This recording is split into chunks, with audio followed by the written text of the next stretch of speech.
ጤና ይስጥልኝ። ይህ ካሱ ሚዲያ ነው። ዛሬ የስዊድን መንግስት ኦርቶዶክስ ቤተክርስቲያን ከሻዕቢያ ጋር በማበሯ እርምጃ እንደወሰደባት አሳውቋል።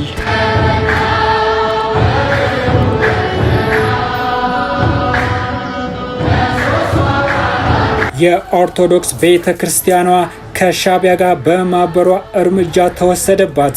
የስዊድን መንግስት በስዊድን ለኤርትራ ኦርቶዶክስ ተዋሕዶ ቤተክርስቲያን የሚያደርገውን ድጋፍ በማቋረጥ እርምጃ ወስዷል።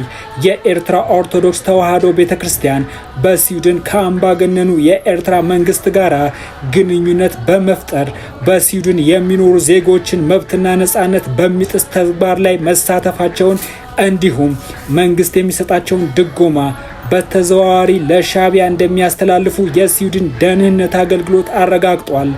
ይህ ተከትሎ ከመንግስት ይሰጣቸው የነበረውን ዓመታዊ ድጎማ እንዲቋረጥ መወሰኑን ስዊድን ሄራልድ አስነብቧል። የኤርትራ ኦርቶዶክስ ተዋሕዶ ቤተክርስቲያን በስዊድን በአመት እስከ 80,000 ክሮነር ወይንም $85,100 ገደማ ድጎማ ከስዊድን መንግስት ስታገኝ መቆየቷን መረጃዎች ዋቢ በማድረግ ጋዜጣው አስነብቧል። ከሻዕቢያ ጋር ንክኪ ያለው ማንኛውም ግለሰብ ቡድንም ሆነ ተቋም በአውሮፓ ሀገራት እየታደነ ለፍርድ እየቀረበ ይገኛል።